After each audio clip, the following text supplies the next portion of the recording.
আমি স্যার আগুন নিভে ফেলবো স্যার।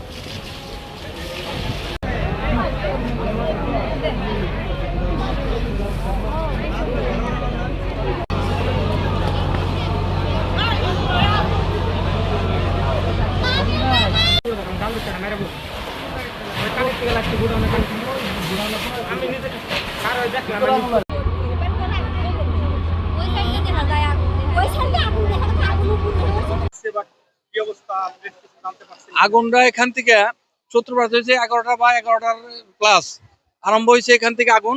এখন প্রথম এখান থেকে স্টার্ট হয়েছে আগুন। এখানে মনে করেন বাতাসের অনেক বেশি থাকাতে আগুনগুলো ছড়িয়ে গেছে এবং এই জায়গায় গোডাউনের থেকে কিভাবে কেমনে আগুন ধরছে এটা খুব সঠিক বলতে পারতেছে না। কিন্তু যাই হোক যেমন হোক আগুন এই গোডাউনের থেকে আগুনগুলো ধরছে।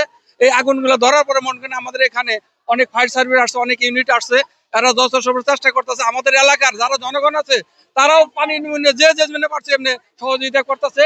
আমরাও চেষ্টা করতেছি এটা কিভাবে কি করা যায়, যেহেতু মনে করেন সবকিছুর মালিক হলো আল্লাহ, উনি রক্ষা ছাড়া আমাদের আর কেউ রক্ষা করার মতন নাই।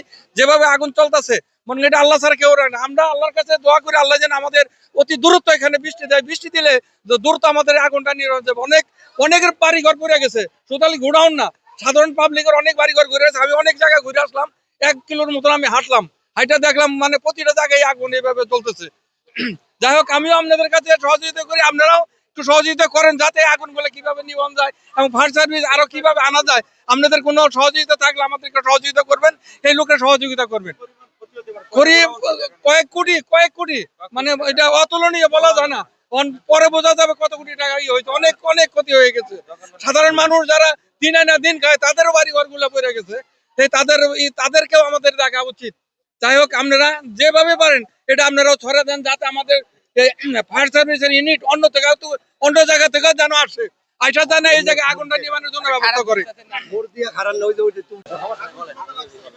আগুনটা আমরা যাইয়ে দেখি যে টিনের পাশ দিয়া একটা ফাঁকা দিয়ে হইলো গিয়ে আগুনটা আসছে। আসার পরে হইলো গিয়ে আমরা পানি দিতেছি, এর মধ্যে আগুনটা ছড়াইয়া এদিকে চলে আসলো। হইলো গিয়ে মিনিটের ভিতরেই বাতাস, এর মধ্যে বাতাসের ভিতরে আগুনটা এদিকে ছড়াই আসার পরে আমরা ভিতরে চলে গেছি, ভিতরে সেভ করার জন্য। ভিতরে আমাদের পর্যাপ্ত ফায়ার ছিল, তো এটা নিয়ে মোটামুটি সেভ করতে যাইও, কিন্তু ওই আগুনটা এমন ভাবে ছড়াইছে যেটা আর মানে সবটা সেভ করা যায় নাই। মিনিটের মধ্যে আগুনটা ছড়াই গেছে এই আর কি। গোডাউন বলতে হইলো গিয়ে পাশের ওই যে টিনের বেড়ার থেকে দেখছি, এখন ওই বেড়ার থেকেই হইলো গিয়ে এখন এটা কার গোডাউন নাকি তা তো আমি জানি না। যাই হোক, তো ওনাদের ওইখান থেকেই মানে হয়তো এটা হয়েছে, কারণ ভিতরের থেকে এরকম হওয়ার কোনো নাই, এরকম কেউ কিছু বলতেও পারে না আমাদের। এটা 11:30 হবে আর কি, 11:30 প্লাস বা এরকম।